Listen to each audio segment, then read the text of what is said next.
Her arm was clamped earlier in the play. I mean, look at that. Like, what can she do there? She literally can do nothing. The Indiana Fever just went through the most rigged game ever. And you can't blame only the refs this time. This time, it's also about the worst coaching disaster. This was an embarrassing performance. How do you lose at home to the Dallas Wings? You lose at home to the Dallas Wings that lost to the gum on the bottom of the shoe, Chicago Sky 3 times. They lost to the Sky 3 times. You lose to the Dallas Wings. Man, stop it, man. Stephanie White is a joke. The Fever lost 81-80, and it wasn't just about one missed shot. The Fever lost to the Dallas Wings, probably the weakest team in the WNBA. I just watched one of the biggest puke fest I've ever seen in my entire life. This game was packed with clear double standards from the refs, physicality at its peak, and the worst officiating moments you have ever seen. But here's the twist. It wasn't just the refs. Stephanie White, who after the game called out the officials for their double standards, somehow missed her own grave mistakes. 1-3 run at home. 1-3 run at home by the opposing team on you, when the opposing team is the Dallas Wings and they're not any good. And let me tell you this all has become a sequence now, and it is absolutely concerning. If you think the corrupt refs and Stephanie White both crumbled the Fever game, write "we are done" in the comments below. So what really happened in this game? Let's get into it. Alright, the recent Wings versus Fever game, 81-80 final score. But let's be real, this wasn't just a 1-point loss. Nah, this was a clinic on how to win a game without actually playing better basketball. And the MVPs, the 3 people wearing stripes.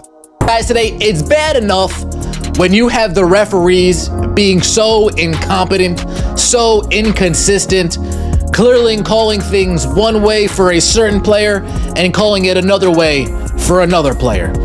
From the very start, that whistle was picky. And by picky, I mean it apparently had a favorite team.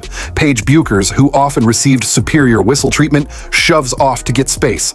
Play on. Sophie Cunningham so much as breathes near her, and they call it a foul. Now here's the one that still makes my brain hurt. Late in the fourth, Fever's closing the gap, crowds into it, momentum swinging. Buchers clearly extends her arm, full-on push, to create separation. That's an offensive foul in every basketball rulebook on earth, except apparently the one the refs were using that night. Instead, Cunningham gets called. It's a possession and momentum swing gift-wrapped for Dallas. You can just see right here, Sophie and Paige. Sophie has her arms out. Sophie doesn't have her arms on Paige, and Paige just shoves her. Paige just shoves her, and it's called as a foul on Sophie. But then this is, in my opinion, one of the most egregious calls I've ever seen in basketball. These discrepancies sparked visible frustration from players and coaches. Caitlin Clark was seen clapping pointedly at a referee after the game, while head coach Stephanie White openly criticized the inconsistent officiating.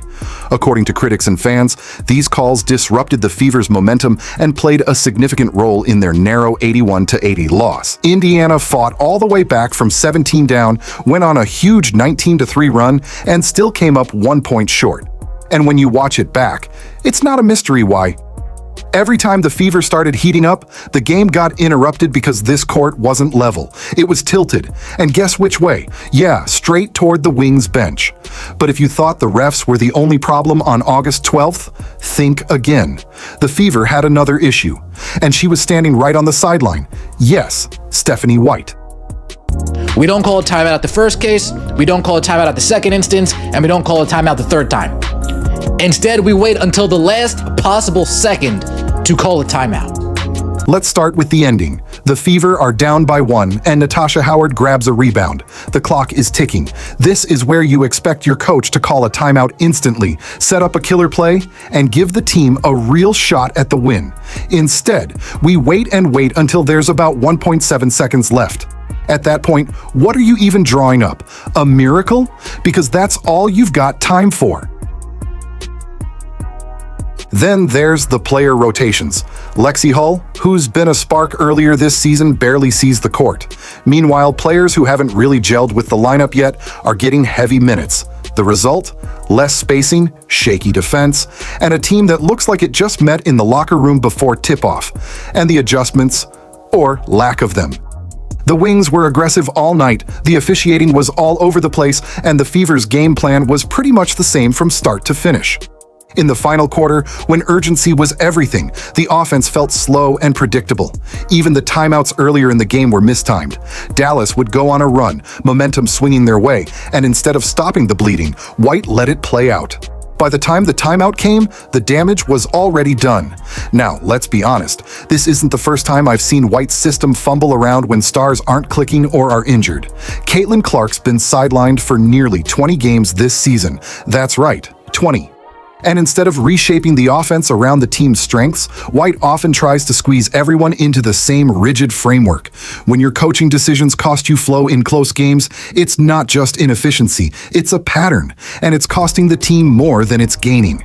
And let's not ignore this very game. How are you losing to the Wings, a team that dropped their last 5 games in a row? They were struggling against everyone, yet they walked over you. That's not just a loss, that's a wake-up call. Opposing team is the Dallas Wings, and they're not any good. I mean, seriously, what just happened during this game? Now, let's talk about the league. The WNBA right now feels like it's running on 2 broken wheels, bad officiating on one side and questionable coaching on the other. The August 12th Fever loss to the Wings was just the latest proof. First, the referees. It's not just a one-off bad night. All season long, players, coaches, and fans have been talking about the whistle being selective. In one game, you see a clear foul get ignored, and in the next, you see the lightest contact send someone to the line. And when it happens in big matchups, especially involving stars like Caitlin Clark, it feels even worse. Missed calls, phantom fouls, flagrants that apparently only exist in theory. Fans aren't blind. They know when the game doesn't feel fair. Then there's Stephanie White. The late timeouts, the strange rotations, the hesitation to adjust when the other team is clearly getting the better of it. This isn't just about X's and O's. It's about keeping the team in the fight when things start slipping. And too often, those moments slip right through. Put those 2 problems together, and you've got the perfect recipe for frustration. The league is trying to grow, trying to pull in new fans, especially with that massive $2.2 billion media deal. But what's the point if people start thinking the games are decided by refs or by coaching mistakes instead of by the players? Fans want to believe in the product. They want to trust that if their team plays well enough, they'll win. Right now, that trust is cracking. And if the WNBA doesn't fix the officiating issues and help coaches like White sharpen up, they risk losing more than just games. They risk losing the momentum they've worked so hard to build. Future of the Fever under White. After the game, Stephanie White had plenty to say about the referees. The double standards, the calls that favored Dallas. And sure, some of that was valid, but here's the thing. She said nothing about herself. Not a word about the late timeout, not a whisper about the rotation choices, no mention of the slow adjustments. This isn't the first time White has stood in front of the microphone and pointed outward instead of inward. It's a pattern, one that makes the losses sting twice as much. Because if the head coach won't even acknowledge her own role, how can the team fix what's broken? Indiana's got talent. Boston, Mitchell, and when she's healthy, Clark. This is a roster that should be building toward playoff runs, not making excuses. But leadership sets the tone. If accountability stops at the locker room door, the culture shifts from "we'll get better" to "it's someone else's fault." That's how promising seasons slip away. She plays puke ball. I think she plays slow. I think she plays boring basketball.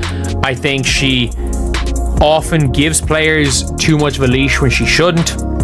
Gives players she should give more of a leash to. None of it. She doesn't seem to believe in the hot hand. In fact, she seems to do the opposite of the hot hand, where if a player makes a couple of shots, she pulls them. And let's